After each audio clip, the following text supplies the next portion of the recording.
Meet ZeeAmour, a resilient soul with a radiant smile and a story that inspires. In this episode of Everyday Heroes, she opens up about her journey through life's trials and how she's turned pain into power. From personal struggles to moments of triumph, ZeeAmour reminds us that strength isn't about never falling, it's about rising every time we do. Tune in as we unmask the truth, the growth, and the beauty behind ZeeAmour's journey.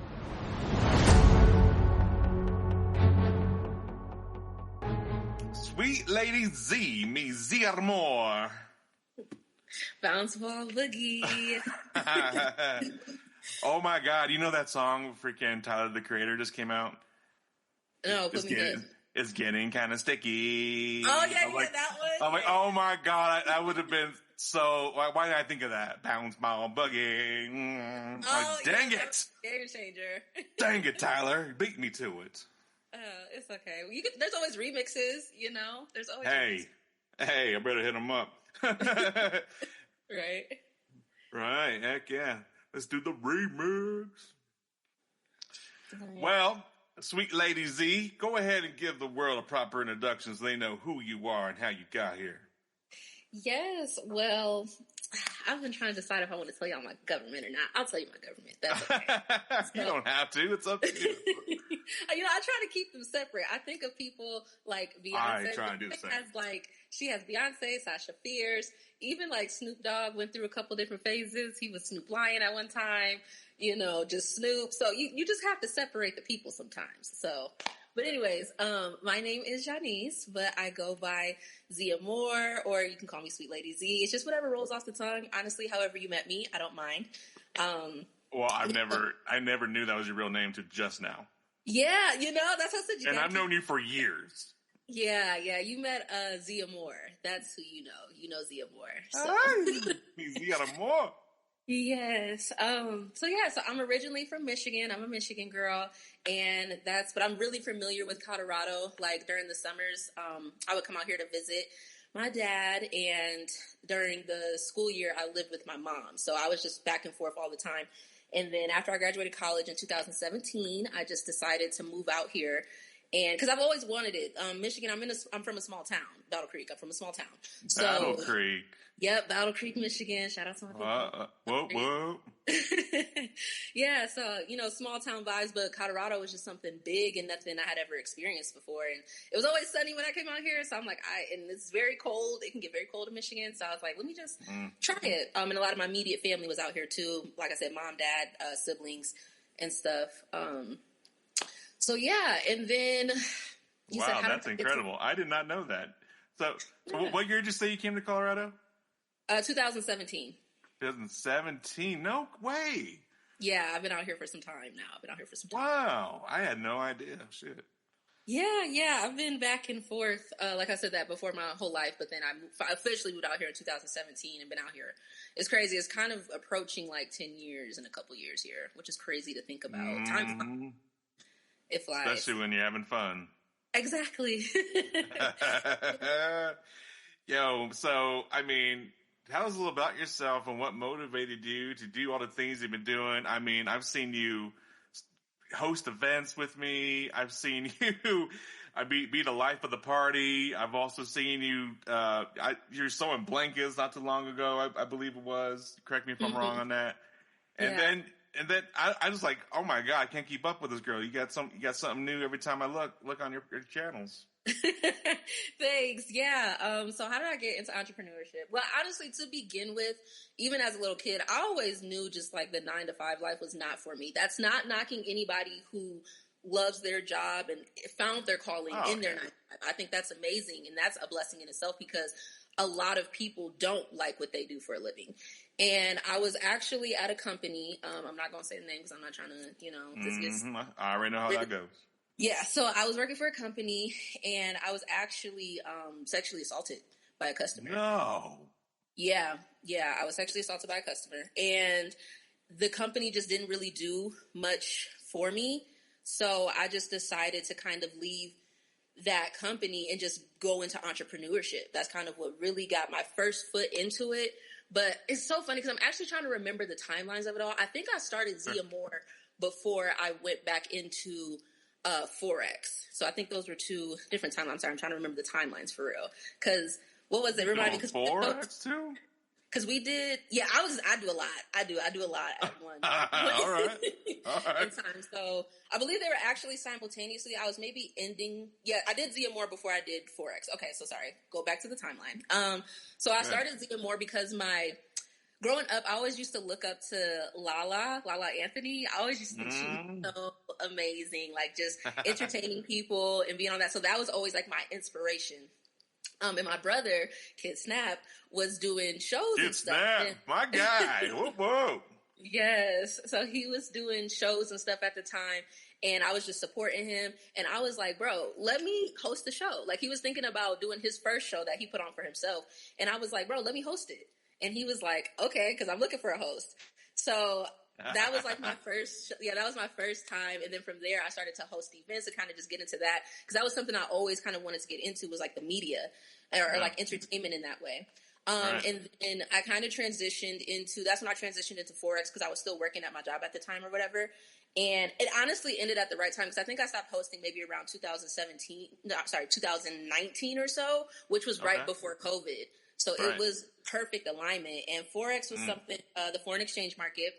And I was able to impact a lot of people. So I had started with Forex shortly after Amongst the More. Actually, ironically, my last show was actually a show that I had put on with a business partner or whatever. We had put on a show, and it was great. And I was able to do my Forex there. You were doing your own shows, like a promoter?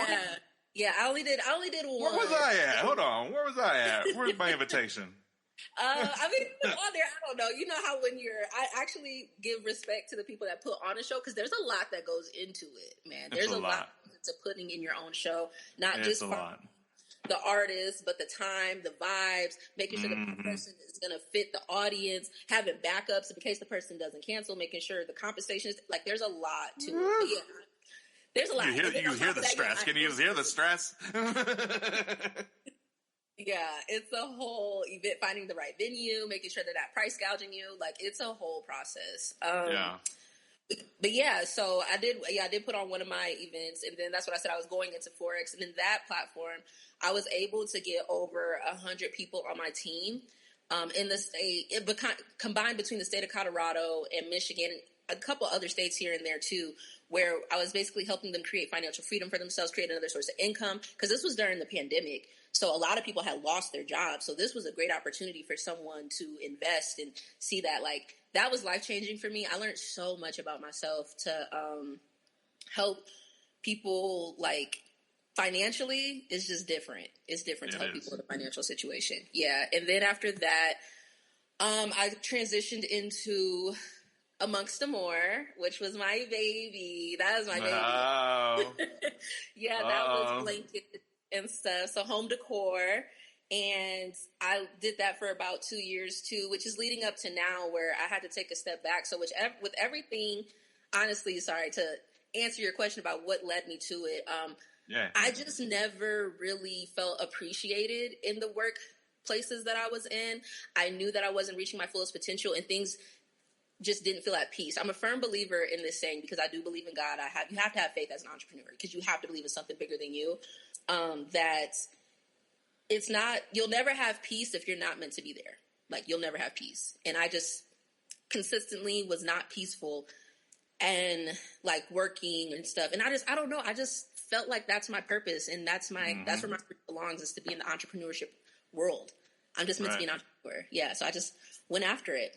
Exactly. That's why when you sent that message earlier, kind of questioning if I should be on this podcast, like, girl, you know how many people start and stop, and switch it up and go to different things, you know, just because they're trying to find their joy, you know what I mean? They're trying to find their happiness. And somewhere in the midst there, I pray that everyone finds it. A lot of people don't, and they end up quitting and end up in that 9 to 5.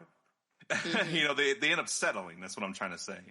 They settle. So they sacrifice their joy to settle for what needs to get done, because most of us got kids and all these different responsibilities. And I understand it. I get it. We got to do what we got to do. But my biggest thing is to educate folks that jobs are temporary. They're only to be used as a stepping stone. They're only to be used as a tool to leverage yourself. And a lot of us get stuck in that, paycheck to paycheck living because we got all this stuff hitting us, with bills, and the kids need new shoes, and car broke down, got to get new whatever. And, all these different things keep hitting us. But if we would just take the time to learn how to save properly, Mm-hmm. you know what I mean? Like, even if it's just $25 out of that check, it compounds over time.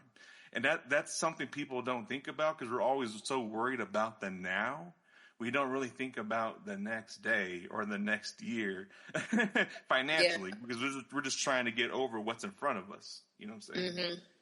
Yeah, and it's the truth. Yeah, I think financial literacy is an area of opportunity for a lot of minority communities, to be honest with you, because like how you said, we're taught to kind of like live paycheck to paycheck, or there's not a lot of generational wealth around us in general, but financial literacy is so important, and it starts from as soon as you get that first job, like not even, Right. because obviously like how you said, it's going to change when you get kids and other responsibilities and stuff, but it is, you gotta make your money work for you and not work for your money. Right, absolutely. I mean, if I had someone like me talk to me when I was 18, 21, whatever, I feel I would be in a whole different mindset, a whole different boat. I mean, I don't think it would have took me this long to figure it out. You know what I mean? It took me a long time. I'm in my 40s now, and I now feel I'm in a place where I get it. I now see what needs to be done to get to where I want to be. But if someone told me when you didn't have kids, Ryan, you should be putting away 65% of your check every month because you don't have that many responsibilities. You have a car, you have your apartment, pay your bills, but you don't have no other responsibilities but yourself. Mm-hmm. I never even thought about that. I was like, shoot, I'm going to the club. I'm going to go hang out with my friends. I'm going to go chase some girls. I'm going to spend that 65% I should be saving on some fun. And that's exactly what I did. And now fun led me to becoming a father. Without being prepared for it. He said, let me be the father. Okay. Yeah. Okay. And I was not prepared for it. Mm-hmm. You know what I'm saying? Now I'm preaching to my kids like, I please wait. Because if you bring a child into this world, your whole life just flips upside down. It's like, what? All the attention you're putting on yourself is no longer on yourself. It's now on this little guy or girl that's now looking at me for stuff. Okay. It's like, oh my gosh, it's something you have to be prepared for because if you're not, you're just stuck lost, and you're getting all these different advice from all these different people that went through different it's like, it's so overwhelming in my opinion. That's why I say get yourself right financially first before you start talking about children, and plus you want to make sure you're with the right person anyway before you start getting yourself in those situations. Yeah, that's like a huge part of it. I know my mom always told me to be careful who I choose to have children with, because at that point, y'all are kind of stuck for life at some point, even if it works out or if it doesn't work out, like y'all are stuck for the three of y'all. One is gone. So, yeah. Right, absolutely. Yeah. So how is that going? Are you a mother? Are you in a relationship now? Or how's the ZeeAmour life? Oh, the ZeeAmour life. Okay. So no, I'm not a mother at the moment. I do have Girl, you 29 and no babies? No, 29 and no babies. Isn't that crazy? Fellas, come on. Step it up. I mean, they need to lock in. Where are you at? What are you doing? Come on. You out there. You listening right now. Lock in. Lock in. Come correct, because I don't have time for that. But no, I just, I don't have any kids. Honestly, I've gone back and forth about if I want children or not, but I think at the end of the day, I do. And I actually heard this from Cash Doll. It was like, I didn't understand the statement at first, but she was like, I had my children for me. And I think I've really reached that point now where I understand if I were to decide to have kids, it's because it's something that I want to do, not because it's something that I feel like me and this person had to do, or that I had to do to get myself together. But like, it's what I want to do. So I am approaching that point where I think I want kids. Honestly, it depends on how the first pregnancy treats me, and then we'll see after that. Let's get to the first one. Let's get to the first one first. Yeah, and then let's just get there. Yeah, it's like twins, because then it's just two and then it's done. It's wraps after that. So I'm kind of like talking with that. Yeah, but I'm just on God's timing when it comes to the person as that's supposed to be in my life, my husband, and things of that nature, because in 2024, I had a huge heartbreak. I ain't even gonna lie to you. That almost turned my heart cold. Oh, no. Cold. Yeah, it almost turned my heart cold. And from that, though, I learned a lot of lessons. So I was able to date myself and really, and this is something I want to tell somebody. If they're listening, listen in on this part. Okay, dating yourself is so important, like understanding who you are. I think when you're in a relationship, there's three people you're in a relationship with. You're in a relationship with yourself, you're in a relationship with that person, and you're in a relationship with God. Like, those three need to be maintained at all times. And even if that person is religious too, it's like, or spiritual or believes in the God, you, that person, and God has a relationship as well. So that's something I would love to have and aspire to have too. But anyways, dating yourself is so important. And I had to break that down. Like, what does that look like? What does that mean? And I broke it down. Kid you not. I broke it down into like 5 to 6 different subjects. I wrote it down. What does it mean to date myself mentally, spiritually, financially, physically, emotionally, and mentally? Like, what does that look like?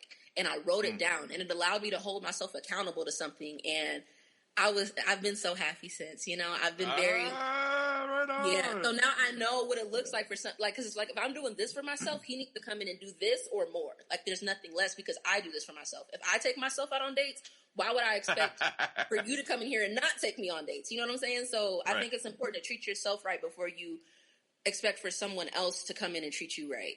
So. Right. Absolutely. And that's huge, especially because a lot of broken homes and a lot of people are just looking for that love that they may have not gotten when they were a child. I've learned, what I've learned most going into my 40s is that a lot of people have child trauma. Yeah. that they don't deal with or they bury, you know what I'm saying? Or or they just don't talk about whatsoever because something extreme happened. Or like divorce, all that kind of different stuff has such an effect on a child that a lot of the times the child doesn't find an outlet to express their feelings, or a lot of times they go unheard if they try. So so like you just said, to complement what you just said, dating yourself, it's also taking that time to find that support. Because even though you may be hurting inside, you may be a big tough guy like me that don't want to talk to nobody, because that was me. I didn't want to talk to no one. I just shove it down, let it bottle up. Then all of a sudden I'm crashing out. People are like, "What's wrong with you?" And looking at me like I'm crazy. You want to avoid all that, and you want to be able to find support. And these days, there's so many different support groups, and right now, if I was to be thinking some crazy thoughts, I could call the suicide hotline and have someone talk me down. Which, when when I was younger, that kind of stuff wasn't around. Yeah. And so I think these days there's so much support available that I think that not enough people take advantage of it because of their ego. They're trying to be somebody that they're not.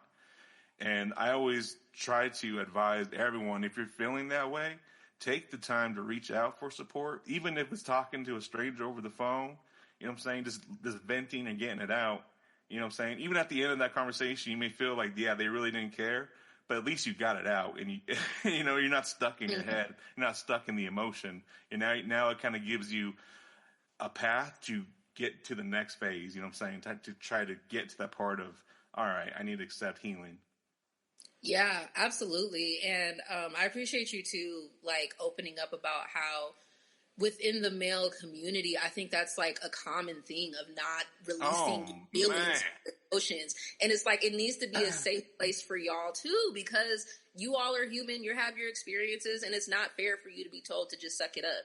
And then when you're in a relationship and you're not happy, then she's like, why didn't you tell me? It's like, because you never even knew how to. But I love that you took accountability in understanding like where you're at and where you want to be and utilizing your resources. And I would love to like even see like more free resources. Cause I know that's a lot of times like what people are talking about, is like the cost of therapy or things like that. But like how you said, there's like free suicide hotlines, or I do know that there's certain organizations that do provide like free therapy, or even if you're on,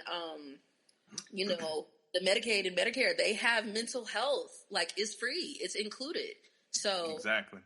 Yeah, it's just utilizing your resources and understand. Because being vulnerable, what I've heard too, is like it's something that requires bravery to be vulnerable. It's something that takes bravery. Even though people look at it as weakness, it's something that's actually bravery because you're putting yourself in a situation where people can take advantage of you, but you're doing this to become stronger.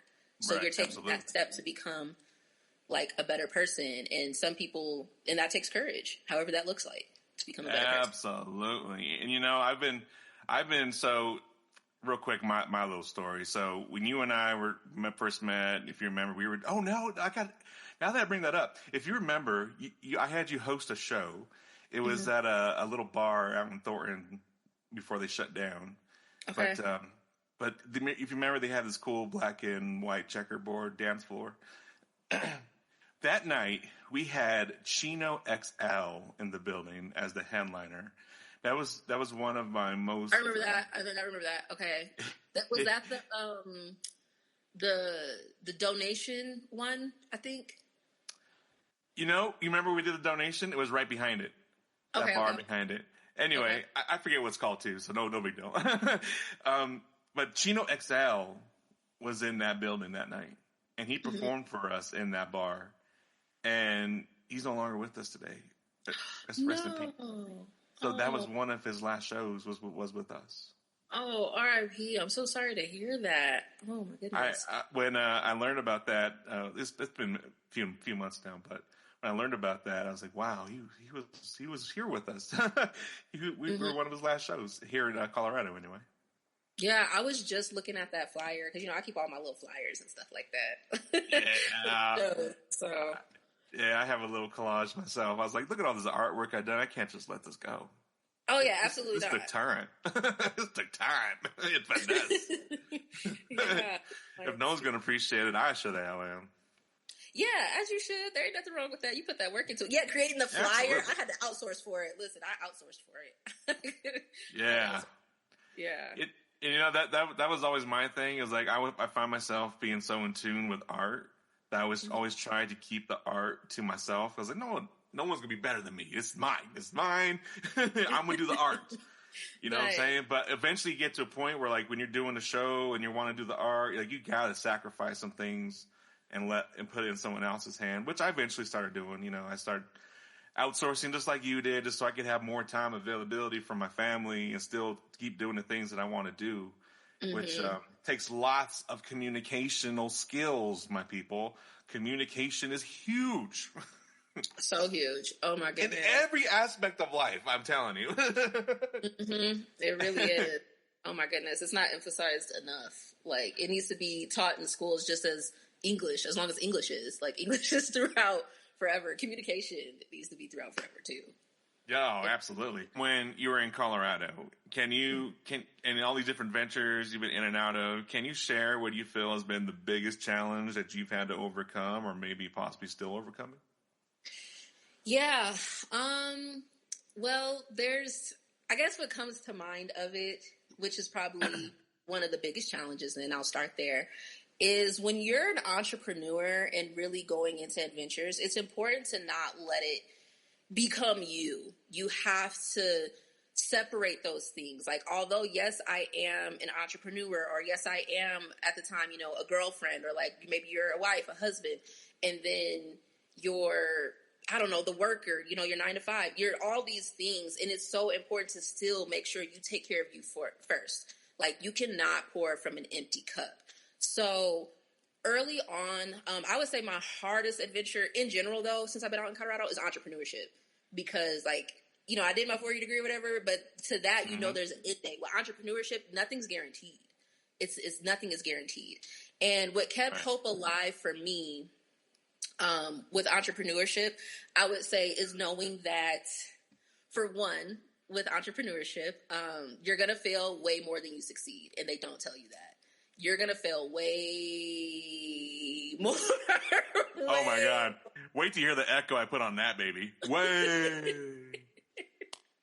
Yes, please, the emphasis. You're going to fail so many times, and you did everything right. But those wins are wins. Like, they're wins. And with every experience that I had, and this is how I was overcoming it.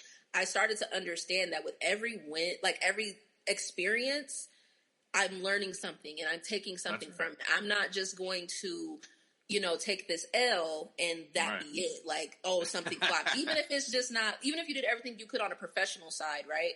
Like you set up because with Amongst the More, I was doing booths, or even with Forex, I was pitching and da-da-da. Like, yeah, those are areas of opportunities, things you could tweak. But sometimes at the end of the day, it just that wasn't it. But maybe you gained a connecting networking. Maybe you networked. Maybe you learned about your tolerance level with something else. Maybe you learned about something with your finances. So just kind of take a outside look and understand there's opportunity in everything. And like I said, just also to compartmentalizing everything and having faith and confidence. I would say that's probably something that I'm currently still working on, just because I think you have these ups and downs in life. And I just recently lost my father. So it's kind of understanding who I am as that person now, that I've lost that resource, that person, that confidant. Right, my condolences. Yes, thank you. Yeah, when I tell you 2024 was just, that was a year. Yeah, I feel it. It was a year. But yeah, so now it's just restoring that faith. And although I lost my father, so many things are coming from that. I'm understanding myself more as a person and the community that I want the community that I want around me, the things that I want to take advantage of in life. Because one thing about my father is that he lost his life at work. So he was, he was at work.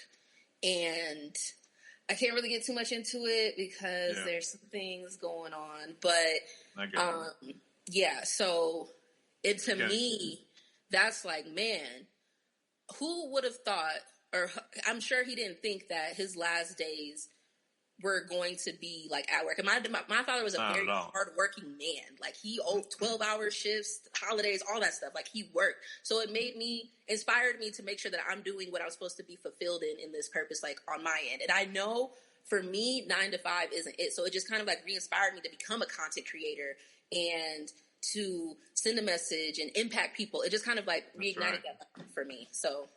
Oh my gosh. So it ignited a spark. Yeah, it ignited a spark, and he's there with me on the journey. I feel when he's proud. Fitness was really important. Oh my gosh, that's great. Thing. So yeah, it ignited a light in me. Mm-hmm. Wow. Well, that aspect is amazing. Yeah, it's been a very interesting process, but you can Google it. If you look up Louisville, Kentucky explosion, like it's gonna pop up. And it's kind of crazy because he was supposed to come out here. He passed away November 12th. His 50th birthday was November 17th. And he was going to come out here to celebrate his birthday. Yeah. It's crazy. Wow.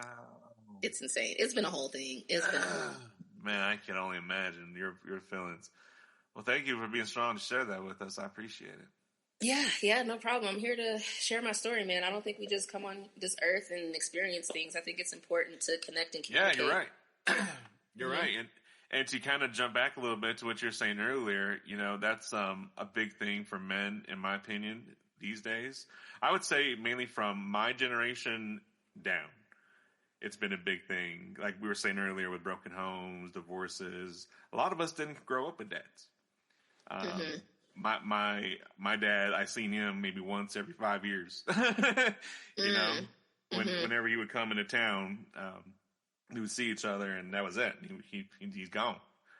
And so reason I'm bringing this up is that, as you know, I have kids. I never had a dad, so I never learned how to be a dad. I didn't know what a dad was supposed to do, except for what you see in movies. So that's why my oldest son now, he's 18, and I was just talking to him last night, apologizing about me having him before I was put together, and you kind of grew up with me, right, in a sense. Yeah. And I know that kind of builds his character for who he is today, but at the same time, I'm like, it could have been a lot easier if I just had it together, Okay. Well, that was nice of you to take accountability and communicate with that. I think that's been a really cool thing in parenting I've seen in these generations is like the parent saying sorry and I apologize. And you don't hear that. And also I commend you for being something that you didn't see. Like that's good for you. 'Cause with that statistic, you could have went the other way easily. You could have easily went the other way. Oh, girl, I was the other way. I was tipping sideways. During that time, I was tipped sideways. Yes, I was. I was a mess. Okay. I was trying to be Mr. Gangster Rapper, and I was living the life. I'll just say that. Well, happy you got it together. You locked Yes. Woo. Yeah. Woo. Yes, it's definitely a roller coaster ride, but yeah, big thing. But like I said earlier, support is out there, and I couldn't have gotten to where I'm at to even talk about this with you. So I was such a big tough guy, right? I didn't want to talk about nothing but whatever, and bullshit. I'll just say nothing but bullshit. So yes, if you are out there and hearing this and you had similar experience, definitely share your experience. You definitely can in the comments or reach out to us below, or maybe you want to jump on the podcast and share your story. We could definitely talk about that too. Yeah. I love exploring the possibilities. So with all that and igniting a new spark, you were saying with your father, feeling him around you, you got this new juice flowing. Yeah. With that juice flowing, I've been seeing you lately on social media in the gym, just freaking killing it. Now, before I ask what I'm going to ask, now I'm going to commend you because because you can just go. You go to the gym. I can't even get there. It's so okay. just going is just incredible. So let me ask you this. Where, I know you said you got the ignition from your father and you feel him there. He's kind of giving you that extra push, giving you that extra motivation. But what inspired that to get in the gym, make it a routine, and to start making content of you in there figuring it out? Yeah, so I would say, again, back in 2024. So one thing that I turned 30 this year, right, in 2025. And in 2024, I was like, man, I know if I want to get my body right for 30, I have to start now. So one of my major goals is to be the best version of myself mentally, spiritually, financially, and physically by the time I'm 30. Like just be at a really good peak, just really proud of who I am and everything that's around me. So, which I know is a big goal, but you have to start somewhere. And some of those goals, need to start it back then and not like when 30's here. So with fitness, I had went out to Hawaii, the islands of Waikiki. One of the most beautiful places I have ever been to. And I did not feel confident taking pictures. Can you imagine? Oh my gosh, I'm in the most beautiful place. And I hated taking pictures. And I was like, wow, like I don't like this. I don't feel good about myself. So when I came back from that trip, that's when I really started going hard because fitness has always been a thing in my life. Like in high school, I was in sports, and even when I first moved out, I've always had like an up and down relationship with the gym. But what really made me lock in, it's always been up and down, like up and down. Yeah. But what really made me lock in is, like I said, just realizing that I had a great opportunity and just did not feel good about myself, and I didn't like that for me anymore. I just didn't want that. So with so that's what really like inspired me to start going and being consistent, because it's like nothing's going to change if I don't change. So I just needed to start making that change. Now, what made me start to do content was a couple things. So I actually got results. So I've lost about 35 pounds now, and I've had a vision for myself. Congrats. Thank you. Yeah, I had a vision for myself. Like, I wanted to just not just lose weight, but to lose weight, but also build muscle too at the same time. Because I've done that journey before where I just lost the weight and I didn't really like it. So I wanted to, and I think the weight stays off a lot longer if you build muscle too. Building muscle is so important. So what made me feel inspired to start posting it was, I don't know, I've always had this like back and forth relationship with being a content creator. Like every time I would start, I would just stop. So I was like, and then again, this kind of came from like my dad passing, was just like, just go for it. Just go for what you want to do in this life, man. You just never know. Like, I know what I'm doing is not what I want to do. So let's just do something different and see where it goes. And That's what I'm doing. I would say one thing that really made me consistent in the gym too is just, I actually made a video on it, so check it out on like my Facebook, Instagram, Twitter, or TikTok. But just taking those steps and understanding that you're probably going to fail with that too. I think it's crazy to think that, you know, you're not doing something at all to doing something 5 to 7 days a week. Like, you have to give yourself that time to figure it out. And that's what I say in my videos. Like, you're not a failure. You're just figuring it out. So just giving yourself grace during the process. Well, I'm really glad that you're changing that mindset.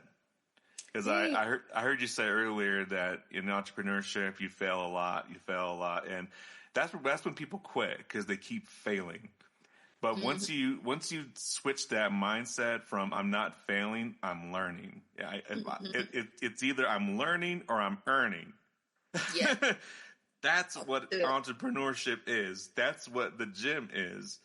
You know what I'm saying? Because like I get embarrassed because sometimes I try, you see a little cool exercise on YouTube or whatever. Like, dang, I'm going to go to the gym, give that a try. And all of a sudden you realize that, dang, I cannot do what he is doing. And then some other buff guy comes over and says, let me help you with that. Right? And it's like, look, I take the help as it comes too. But I think that's the thing, is just knowing that you have had maybe a physical version of yourself that you want to get back to, or like you have an image and then you just want to tweak it. Sorry, there was something else I was going to say too. Oh, what really made me be more consistent too, which I think is important, kind of like in on what you just said, is I wanted to show up for me. I needed to prove to myself that I could be consistent and disciplined to something. Because when you get out of like school or, out of work, like you're able to commit to work and all these other things. Yeah. I need to commit this for myself. Like, I know that sounds so cliche as far as like, do it for yourself. But no, I needed to prove to myself that I could be disciplined and committed to something. Amen. I challenged myself. Yeah. Amen. So what advice would you say out of this momentum that you've been building? What advice would you give to someone that's struggling and may want to take that first step or possibly build that momentum that you've been building? To just give yourself grace and take it one day at a time. But also have a plan and a vision. Have a plan and a vision, and while you're executing it, take it one day at a time and adapt as you need to. I know that's like 3 different things, but they kind of like go together. But absolutely. I would just say, honestly, just taking it one day at a time. I think that's probably like the biggest thing, because, at least trying is you're working towards it, but not doing anything, you're definitely guaranteed the results that you're going to have. But trying is going to guarantee you different results. So I would say just make sure that you be honest with yourself. It's so funny. I made a video about that too. But like, just understanding where you're at. The reality of your situation is not forever. It's not permanent. It doesn't have to be permanent. You're understanding where you're at to understand where you want to go and where you need to go. And those steps in between, just take it one day at a time. One day at a time. Don't put too much pressure on yourself. Don't think that it's going to happen tomorrow. Honestly, forget about, especially with the gym, don't look at the scale or anything for like 6 months, bro. Just don't even worry about it. Don't even think about it. Don't look for results. To be consistent. Don't look for results. Just show up, baby. Just show up. Mm-hmm. There you go. I think that's the hardest part, is just showing up. Just it is. It is. It can be. I ain't gonna lie to you. So ever since you and I know each other, you probably know I've been battling weight loss for a long time. My biggest thing is I have this freaking bulging disc in my lower back and also in my neck from a car accident and a football accident back in the day. That's when it all started for me in high school. But anyway, so I have this raging pain in my back every day. And especially when it's cold outside, like today, it's snowing. Like, oh my God, I just feel it in my spine. It's so painful. And there's no, I didn't want to take opioids. I didn't want to, take anything like that. And so I have been on a waiting list for almost 2 years now to get into pain management. Mm-hmm. And that time is finally approaching in mid-March this year. And I'm like counting the days. They keep talking about, I don't know the exact term, but they have like these injections, like an epidural type of thing. Okay. I think I said that right. And they injected in my lower back, put one in my neck, and it's not going to solve the problem. It's not going to fix nothing, but it's just going to numb the area for like 3 months. I'm supposed to do it like every 3 months or something like that. Mm-hmm.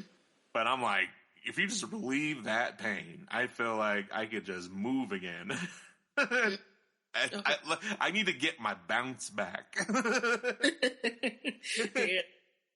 You know, so I'm counting the days.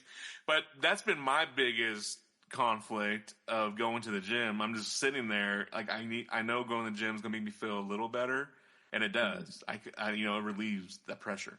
But yet the mindset of like going, I'm just like, ugh, why? When I could just go scream in the microphone and vent. Yeah. So that's where I find myself kind of getting stuck in a comfort zone, if you will. And I know stepping out of the comfort zone, it's a big mindset thing because that's where I'm at. I'm battling myself just to get in the car and go. So just going is a huge accomplishment, in my opinion. And that's why you say stay consistent. This is what I'm taking from what you're saying. If you stay consistent, that means just have the will to go. It doesn't matter how much or so little you do while you're there. Just make it a habit of going. Yeah, I would say, because I understand that too. Like, that's easier said than done to just go. I think transitioning. Yeah, I agree. Yeah, I think transitioning into it. So I would start out going. If you know that the gym helps you and it's something that you genuinely want to do, I would say start out like 1 to 2 days a week. Just commit to that. Start to be consistent with that first, and then build your way up. Okay, I've been consistent with 1 to 2. Let me step it up to 2 to 3. Right. 3 to 4. So like, because like I said, putting that pressure on yourself of going 0 days a week to 5 is insane. I didn't do that. It's insane. So I would say maybe start with like 1 to 2, or even just start by like being active, going for walks, just kind of things just to start to get familiar with being active again. Because like I said, I think it's just crazy to put that pressure on yourself. We got a dog because of this.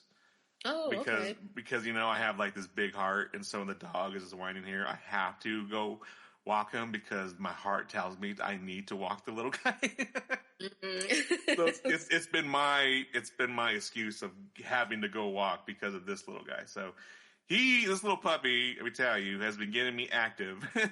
The kids, when they were younger, they always kept me active, but now that they're teenagers and they're too cool to hang out with their dad, this little guy has stepped in. So props to my dog Peppa. Shout out to you, boy. Yes. So yeah, I always say if you could have a puppy, if you're struggling and you want to get walking and you don't want to, a dog, in my opinion, will force you to. Because you just look. He needs to. He needs to go walk. Yeah. He needs it, and so that's what's kind of been up jumping me to get moving. Yeah, I would say just start out with 1 to 2 days a week and be honest with yourself if something isn't working. So, for example, I used to try to go to the gym right after I got off work. It didn't work. So I would go to the gym at like 8 o'clock, but that was more consistent for me. So I was like, okay, this works better. Or when I wanted to become a gym morning person, which I am now. Ooh, that took time. Ooh, that took years. Really? Yeah, I go to the gym in the morning now, and I honestly prefer it over the afternoon. But it took me time to work up to that too. But I would just say, like, be honest with yourself what genuinely isn't working, because you don't want to make working out like a chore. It's supposed to be, yes, it's something that you have to do for yourself, and you're going to go through those phases of being excited about the gym and not being excited. But starting out, you have to make it enjoyable. So if it's not enjoyable to go at like 4, it might be enjoyable to go at 8, or it may not be enjoyable to go on Tuesdays, but it might be enjoyable to go on Saturdays. So yeah, that's what I would say. Just find your schedule. Oh my gosh. And when I was going to the gym in the morning, I found it to be more peaceful because there wasn't as many people there. Yeah. So you get access to a lot more equipment that all the cool guys take up in the evenings. Yeah, right. Yeah, the afternoon, it's like the club. I'm like, ooh, this is too much. I need right. COVID still exists. Right.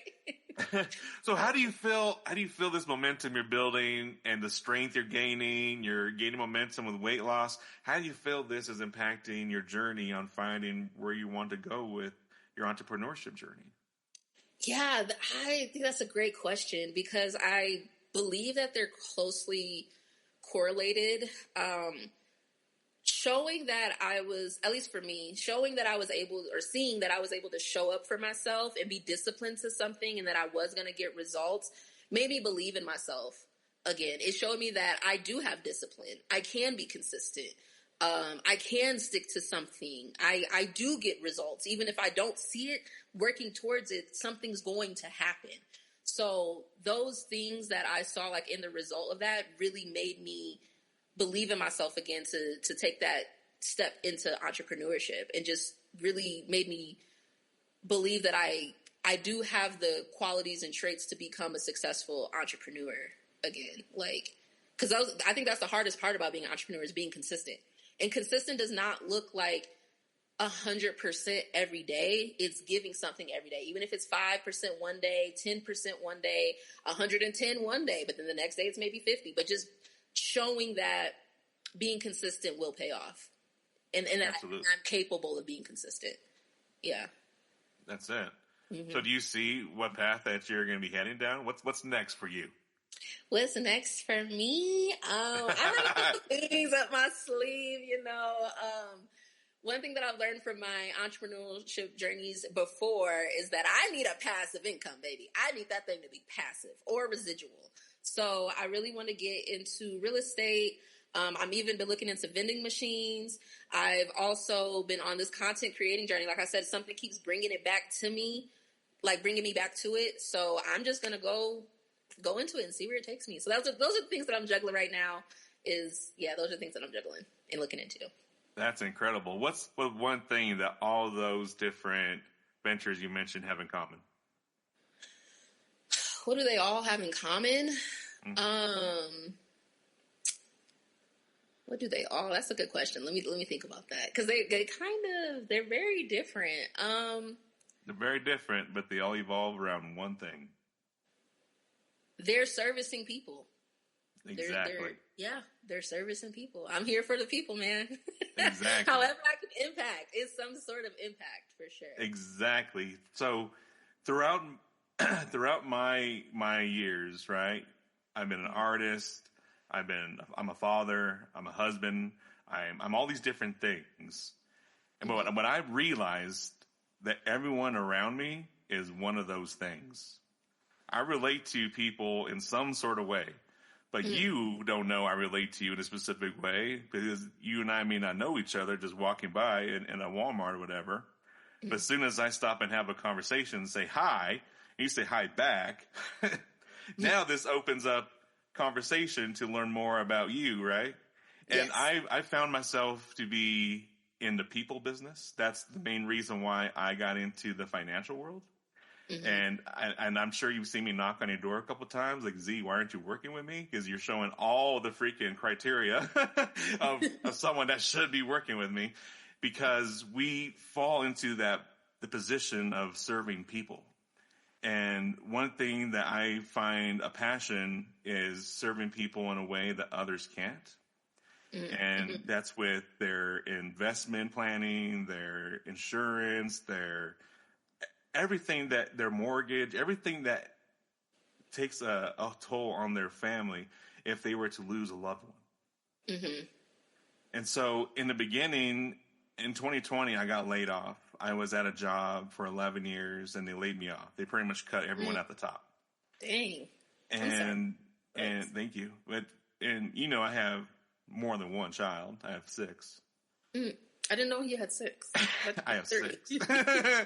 I have 6, and I have my wife, and now I have a puppy, and we have our house, and all of a sudden everything was smooth and it got took away from me overnight. And so I went to a dark place. I was, music stopped because all the venues stopped. Yep. And I got laid off. So I was like, I just felt like I was losing everything. Mm-hmm. Everything was just spiraling. And a colleague of mine, I saw him finding success in the finance world, and I was like, bro, I need to do something. Can you show me what you're doing? Mm-hmm. And he showed me, and at first it was just a job.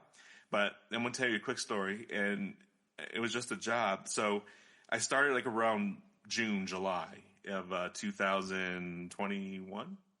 Okay. And so, from that point till December. In December, I spoke to this young lady, and she was wanting me to get insurance for her dad, life insurance. Mm-hmm. But when I was talking to her, she had he had all these different health conditions. Like he had a cancer, he was doing a kidney, what you call it, dialysis, and so he could only qualify for so much. Mm. Yeah, with that insurance, yeah. Mm-hmm. But he had a house, and she wanted to make sure that the house was protected. So I asked her, I said, why are we talking about this now?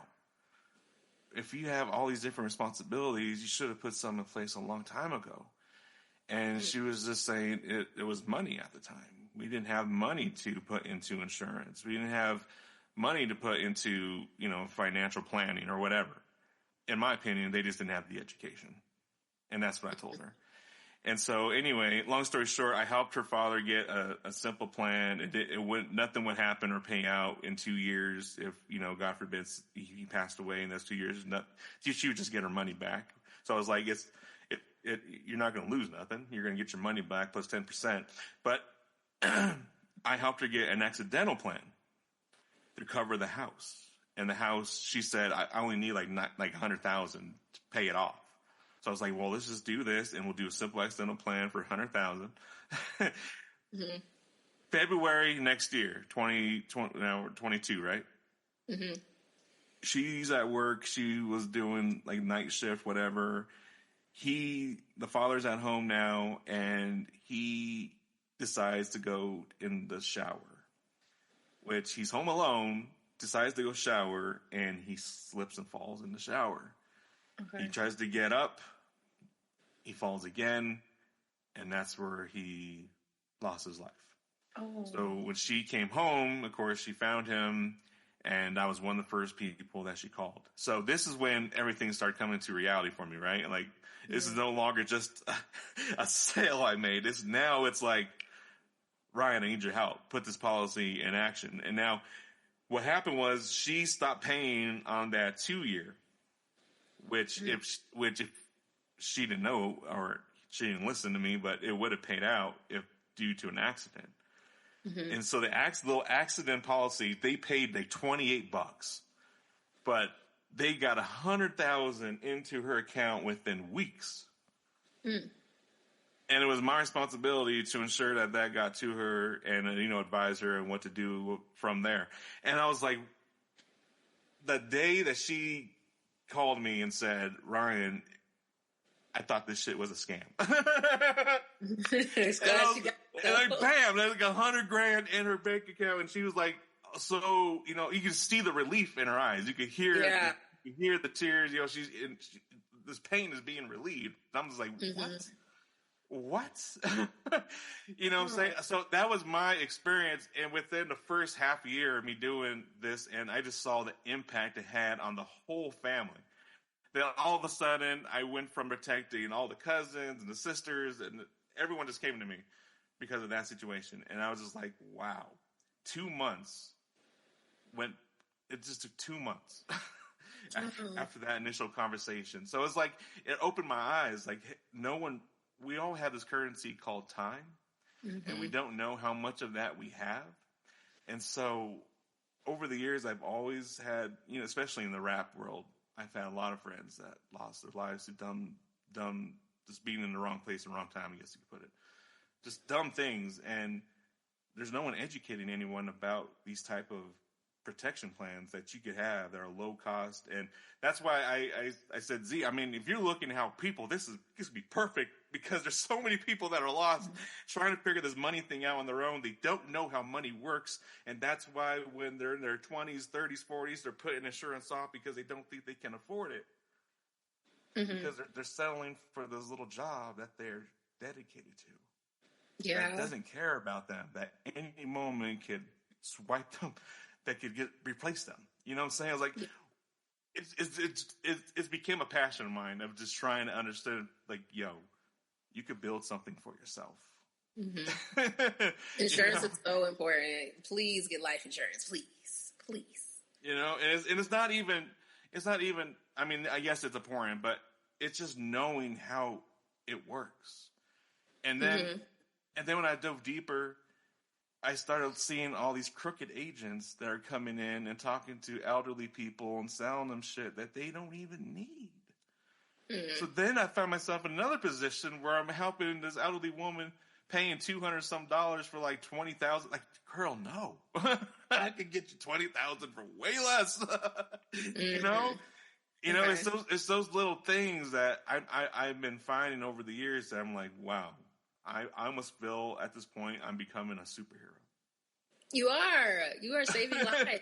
Not all superheroes wear capes. Like, yes, you are that's a superhero. It.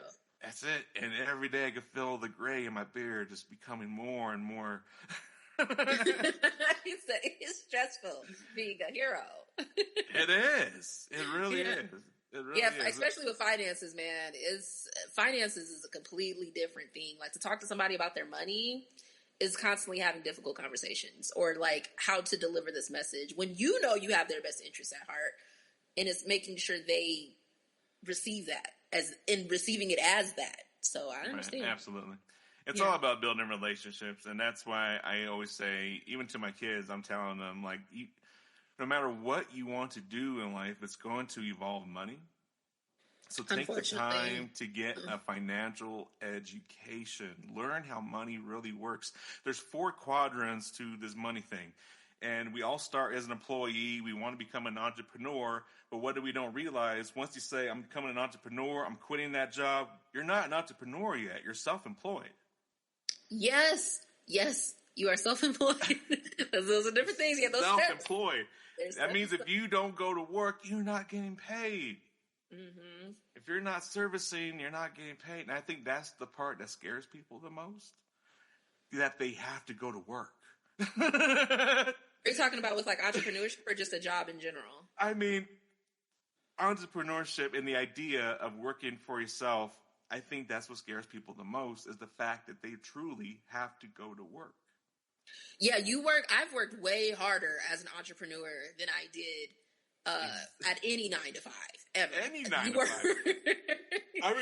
Oh my God. I remember working at King Soopers as a kid, right? And, we're bagging groceries, pushing carts. And I remember me just busting ass, like in the snow, pushing carts.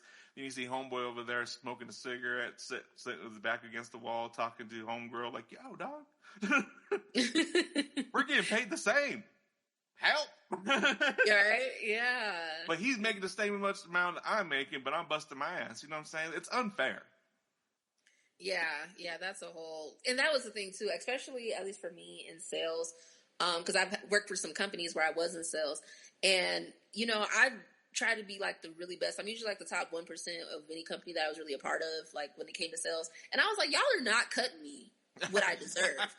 The math wasn't mathing, and I will say that's when entrepreneurship is rewarding in that way. Like, it's not even about the finance, but when the money is good, like, that's great, but the impact that you have.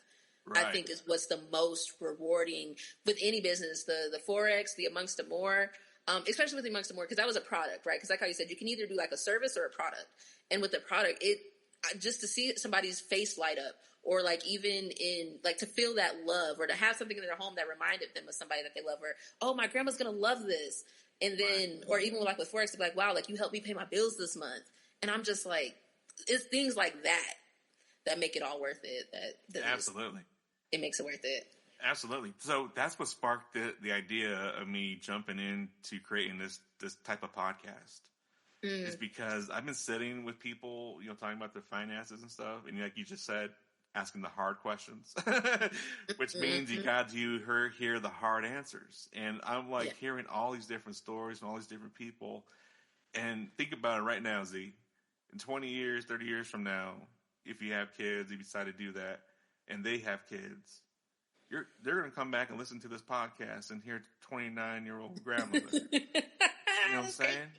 Yeah. You know what I'm saying? So now they hear your ambition or where you were at right here today at this age. And they're going to relate to that. They're like, dang, now I know I can give myself some time. I don't got to keep putting this pressure on me. You know what I'm saying? At 20, trying to figure it out, when grandma's at 29 still putting together, figuring it out. You know what I'm saying? Yeah. So I'm saying, so in my eyes, I'm like, this is a great way for people to capture the voice of where they're at today and be able to share it with the future generations down the line. And no one's thinking about that, but I am. So I'm like, that's where the service is. Yeah. That's amazing. Yeah, and your kids are able to look at it now too, and just kind of probably even see a different side to their father. That, because I'm imagining, like, father you is different from like podcast you, unless you share that side with them. I don't know, but I'm sure they're going to be able to see something from you, like with how you interact with people. I try my, in the past, I used to have different masks to put on. Like, I'm rapper. Now I'm hardcore. Now I'm business guy. Now I'm dad. Now I'm just me. I put it all away. Now. This is who you're going to get, and this is who I am consistently. I love that. Yeah. I've been, just been being originally me. And I've even had talks with my wife about, with me doing music and stuff. I don't even feel I'm at a point where I need to use Bounce Ball Boogie anymore. Because I used to hide behind that. That was my stage name. That was my, I could be wild and crazy because I'm Bounce Ball Boogie. You know what I'm saying? That was the mindset behind it. But now I'm like, I don't need to have that persona because I am who I am and people love me for who I am. And that's it. And if you don't, just keep it moving, homie. Yeah, absolutely. Absolutely. That is the great thing. If you don't like it, keep it moving. But I love that you're being authentically you and you don't care who is and who isn't, because the right people are going to be there, they're going to support, and they're going to hear the message that they're supposed to hear. Yes. So I love it. So are you Ryan? So is your preferred name Ryan? I have been accepting it. It feels good to hear people say, "What's up, Ryan?" Instead of people like, "What up, Bounce?" Like I still accept it because I built it. I'm not going to correct them because I want them to remember me, but I'm like, yeah, Ryan Chavez is the shit. Yes, he is. I love that so much. That's amazing. You. See, we're growing, Z. We're growing. We are. And I relate to that too. That's why, like, at the beginning, I was like, honestly, my name depends on how you know me or how you met me. Absolutely. But, I was telling my boy last night when we were having this deep conversation. When I was growing up, it was all about who you know, not what you know. It still is, honestly. I don't agree. This day and age, it's about how many people know you for what you don't. You said, could you repeat that? You said how many people know you? How many people know you for what you know? When I was growing up, it was all about who you know, not what you know. But these days, it's all about how many people know you for what you know. That gets you, like, popping? Or that creates value? Or what do you feel like people knowing you for what you know creates? Think about this. People are watching you, your content, you're going to the gym, you're inspiring. Mm-hmm. Eventually, you're going to have a service, product, whatever you decide to go down. And they're going to come to you, Z, talking about, man, you got me in the gym, girl. You might have some merch. Like, girl, let me get some of that Z merch. I'm going to go to the gym, wear this merch. You know what I'm saying? Now I know Z got the merch. How many people know that Z knows that she got merch? And then I go deeper, building a relationship with Z, because now I got this fresh-ass hoodie, whatever. I go working out. I want to give you a review. What else you do, Z? Shit, I'm trying to find me a house, boo. What you got?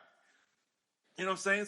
So it's all about building that network of how many people know you. That's what content is really about. In my opinion, you are the content. Your life is the content.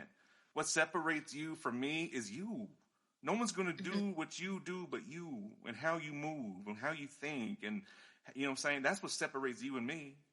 People want to know what Z is up to. People want to know what Z is diving into. You know what I'm saying? The everything else is just to attract and bring you in. But, baby, once you're in, I got to serve you. Yeah. I got to bless what's going to keep them? And that's opening up. Oh, my gosh. Opening up on the internet? Absolutely. This is where it's headed. You're on the path. The shallow stuff can talk to him, Ryan. Oh my goodness, because the shallow stuff can only go so well. Not even shallow, but surface can only go so far. It really can. At some point, people do want to know who you are and what you got going on. Like, and to share that, confidence. We It's all, scary because it's making you vulnerable, but it's. we all want to know. We want to see the tears. We want to see the smiles. You know what I'm saying? It's like the Truman Show. Remember that movie, The Truman Show with Jim Carrey? No, sounds familiar though. Anyone Oh watching this? yeah. Where watch everyone the around Truman him Show. was like His life was was the like show. on his Yeah, life but him. everyone. Yeah. I have seen that. Yeah, I've seen that. It was like, yeah. Mm-hmm. It You was like are the star to your own Truman Show. Yeah. Everyone's watching. And you'd be surprised. Yeah, how many people are actually watching? You think no one's watching? No, there's people watching. Oh, they're watching. Yeah, they're watching. It's just up to them to engage. So that's like we were saying earlier. Consistency is what's going to what's going to make you, because the more you're consistent, the more you're putting out there, which means the more people are learning what you know. Yeah. And that's what's going to build your own self brand. Putting out there what you know, it's building your self brand.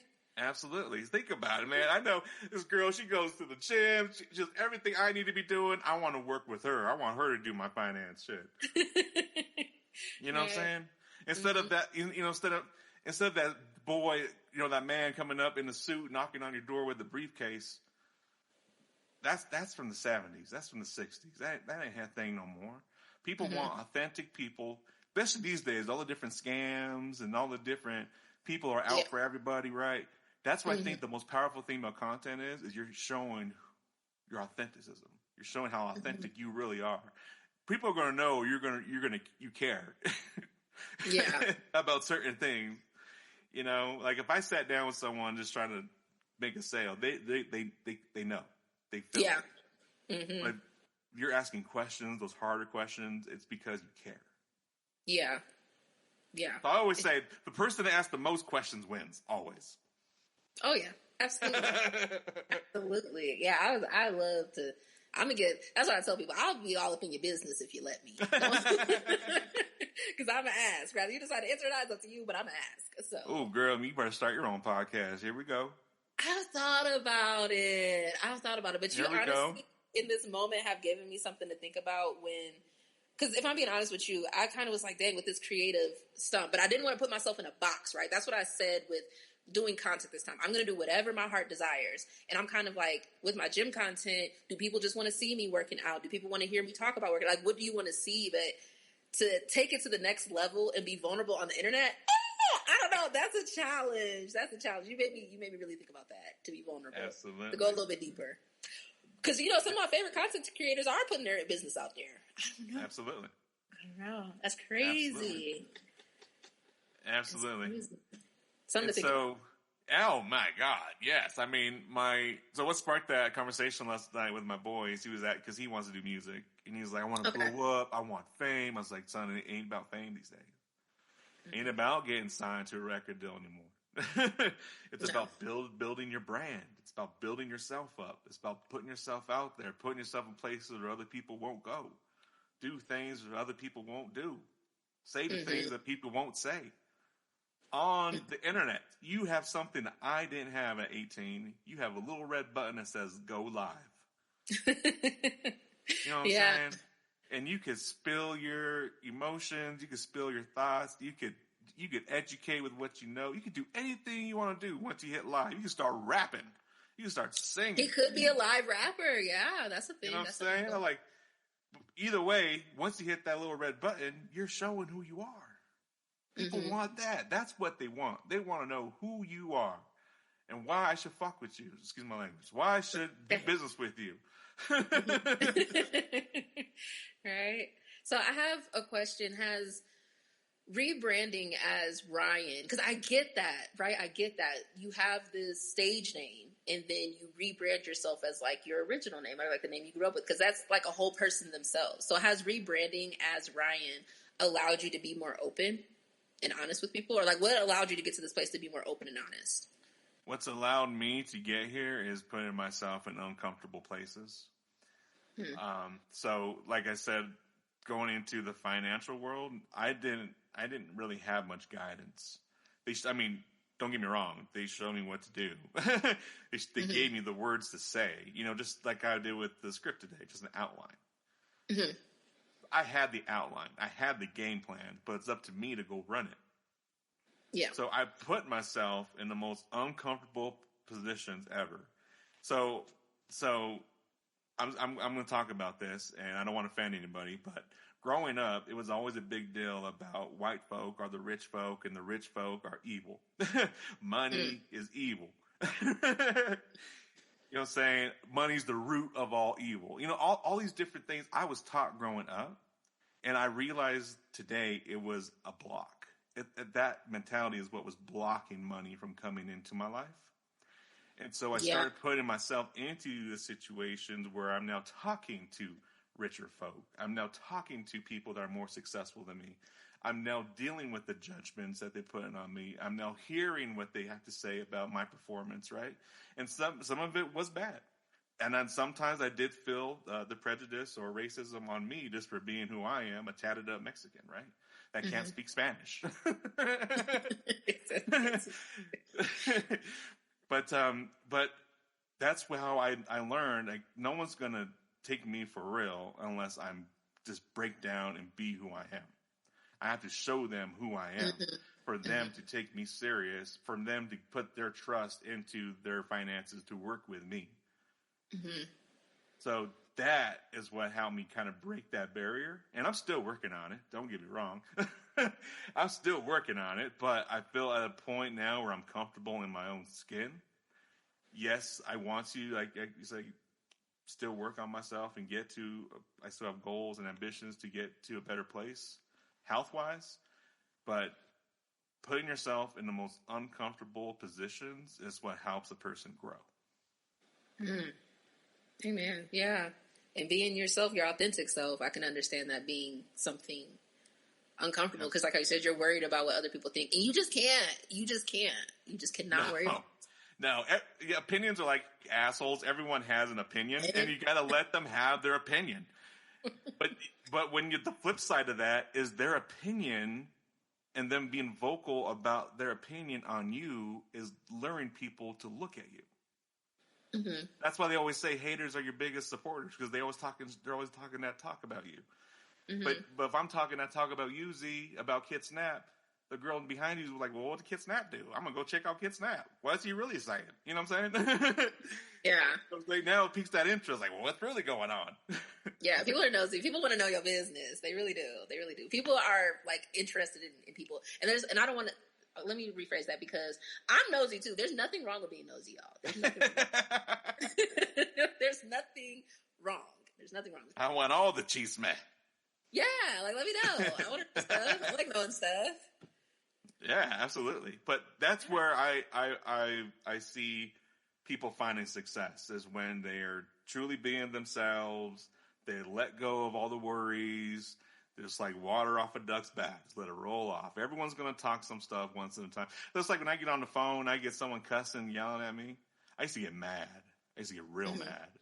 And it would throw off my whole day sometimes. Like, I ain't even going to touch the phone no more today. But I realized they're not mad at me. They're mad at their life. They're just taking it out on me because I just popped up all of a sudden. I'm just now in their face. So I just have to be the victim. And, once that mindset changed, that's when I realized I'm not the problem. They have their own problems, and they're just taking it out on me. So I got to be the professional and break that barrier. Yeah, absolutely. That's a good mindset to have, especially being within that industry, because finances are just a touchy subject. So, like, I understand.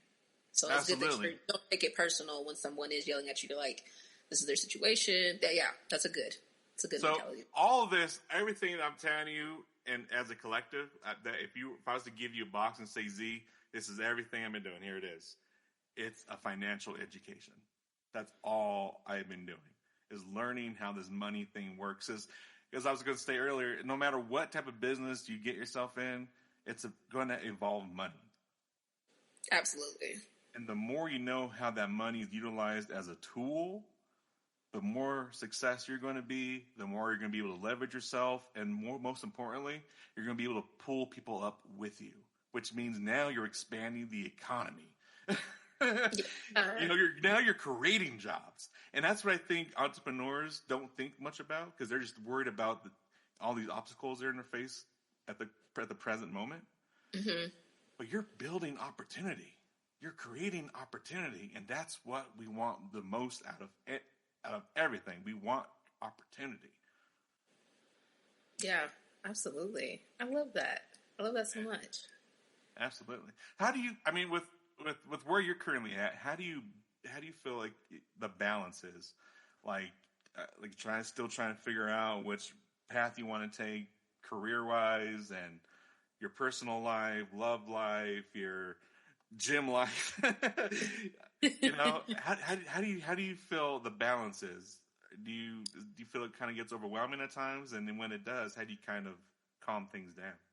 Oh yeah, absolutely. It gets overwhelming. It's kind of funny. This weekend, I plan on creating a schedule for this content creating journey and how I plan on editing my content, creating my content and stuff like that. So, when I get overwhelmed, which I have been, lately, I'm not even gonna lie to you, I can get overwhelmed by stuff. I actually got this tip from my mom. She said, just wipe the slate clean. Just wipe it clean and only do what you need to do right now. Because everything else after that is a choice. So what do you need to do? What do you have to do right now?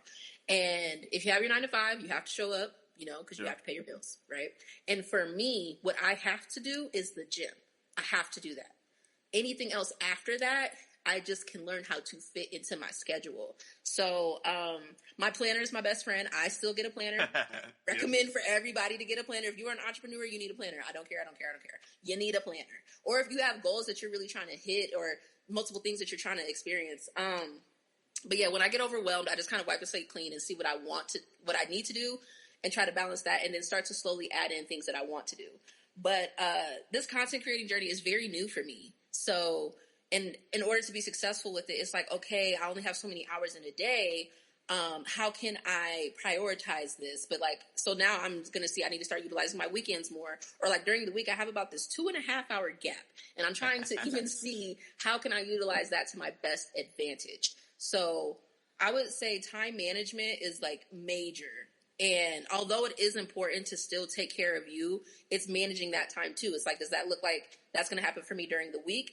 Or is that only on the weekends and stuff like that? And also just keeping the mindset that it's temporary until you get it figured out. It's all temporary. Right. So although it might be hard right now or getting used to it, it's temporary and adjusting.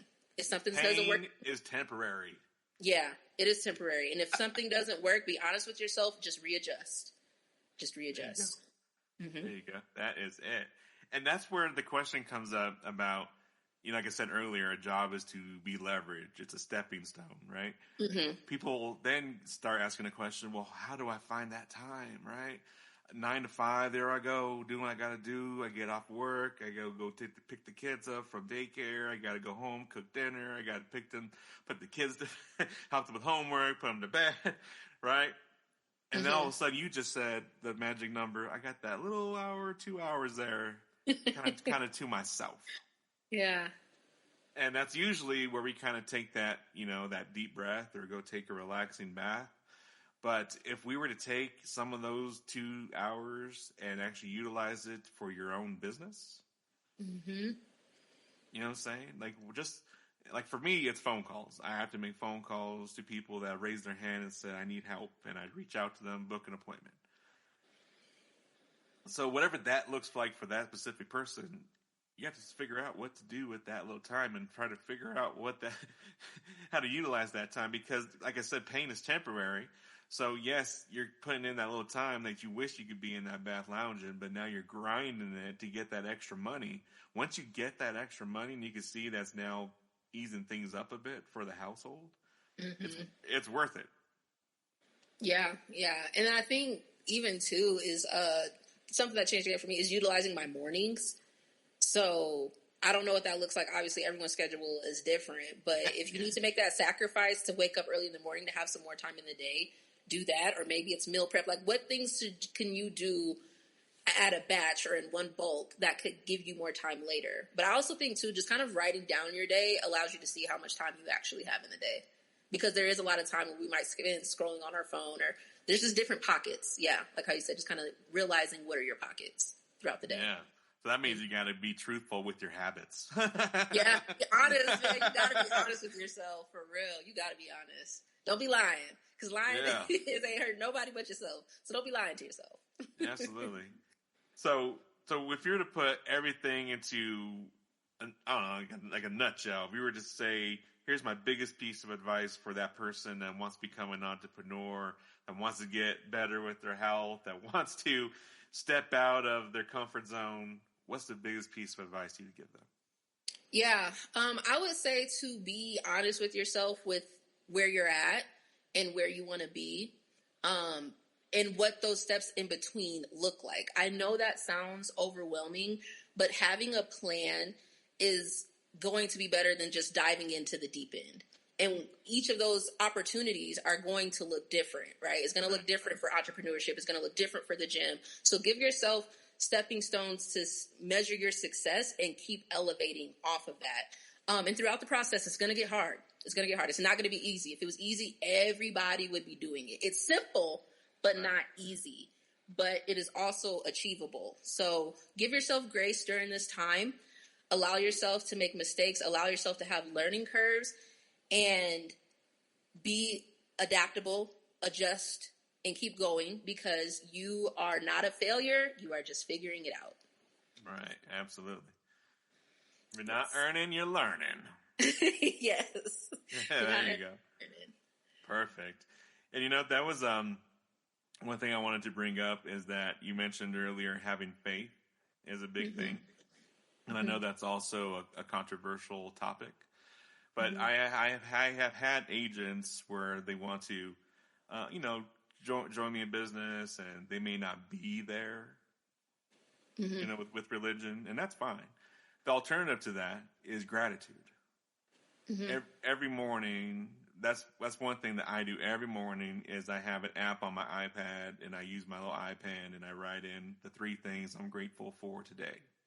And when I started, I was like, I'm going to run out of things to say, but I'm going to run out of things to say by the time the week's over, right? So, when you first start, it's really basic, stuff that's around you, right? But by the time you get a week into it, now you start really digging deeper, and then you start digging deeper. Naturally. This happens naturally. If you put the time to really write down 3 things every morning or night before you go to bed or when you wake up, your gratitudes, right? The 3 things you're grateful for. You'll start off like the basic whatever. But as you keep doing it, you're going to start finding yourself, you're digging deeper. Like, what am I really grateful for today? And so that has opened up a lot of doors for me also. And I think it opened up a lot of doors for any listener right now that may be questioning, well, I'm not a religious person. Well, you're still believing in yourself. Yeah. Yeah. So you said that you write down like 3 things every day, and you realize that it's gone deeper than the surface. Okay. Absolutely. Nice. I love that. I love that. Absolutely. You get, I mean, when you're doing that, you're kind of doing what you said earlier. You're kind of dating yourself, building a relationship with yourself, because you're kind of in the mirror, if you will, right? But writing it on, in a physical form so you can see it. So yes, you feel it. Yes, you know it's happening. But once you see it, you kind of release it. Yeah, writing, there's definitely power in writing. There's power in the tongue. So I think it's very important about what you're giving your energy to, for sure. That's why they call it spelling. Right. For real. There's power in that stuff, man. There's power. And I didn't really realize that, with music. Okay. I always thought my mom was crazy, right? Like she would yell at me, turn off that devil music, da da da da da. And at the time I was like, what are you talking about, devil music? But then I look back, I'm like, oh, I see what you're saying. Yeah, looking at the words. I get it now. There's one song that did feel like put a spell on me. I was like, this is not what I meant. What I meant, this is not. I should not have been listening to Snoop Dogg with gin and juice in 5th grade. You're right. I had no business. Maybe I should turn on to something else. That's had no business. Yeah. We've all been there before, though, for sure. Oh, my gosh. And it's the beat. The beat gonna get me every time. So. Yeah. Yeah, you guys have a good beat. That's how they attract you and stick you in. And then all of a sudden, this dude starts putting all these words in your head. Like, oh, my God. Right. Like some of the songs I've made in the past, I'm like so sorry. Like I've been thinking like, should I take this down? Like no, I'm gonna leave it because that's who I was at that time. Yeah, it's just forgiving. Yep, you just gotta forgive that version. That was Bounce. That was Bounce Ball Boogie. We don't. Yeah, that was just Bounce. You're Ryan now. I swear I'm a good guy. Yeah, that's right. Ryan wouldn't do that. Ryan wouldn't do that. So. Oh my gosh. Well, Z, this has been a great conversation. I mean, oh my God, it's been a long time coming for us to have this talk. You and I haven't talked like this for a long time. Actually, I don't think we ever actually talked like this, but we haven't had a conversation in a long time. So I appreciate you taking time, especially on your Saturday, to speak with me. Yeah, no problem. Thank you for inviting me. I really appreciate it. Anytime, man. It's been really nice catching up with you and seeing your perspective on things and seeing like how you look at life. It's been really amazing. Absolutely. Well, my biggest perspective that I want to leave you with, Z, is that it would be an honor if I had a chance to work with you. I think you and I could probably do a lot of good things. Even if you were to say, Ryan, the finance thing isn't for me. I get that, but even as referral partners or podcast partners, stuff like that, however which way that we could collaborate, I'm more than willing to discuss those possibilities. Ooh, let's talk. Yes, I'm open. I love the opportunity. Let's talk. Absolutely. Well, Z, is there let's before we sign off for today, please let our audience know how they can connect with you, how can they support you in your business ventures, how can they find ZeeAmour? Yes, so you can follow me. I had to write it down because I want to make sure the spelling's right? So you can follow me on TikTok for as long as we have it. For ZeeAmour 143. So that's ZeeAmour 143. And then my Facebook is Sweet Lady Z, and Sweet Lady is one word, and then ZEE. And you can follow me on Insta, ZeeAmour with 2 underscores. So again, ZeeAmour 2 underscores. I'll be posting all my content on those platforms. Like, share, follow, comment, retweet, or not reshare. That's like the best support. That goes a long way for sure. Absolutely. Well, you heard the lady. Get on it. Go follow Lady Z, Sweet Lady Z, ZeeAmour. Yes. And share that content. Yes, let's build the community. Let's build it. Join it. Let's build it. Yes. Awesome.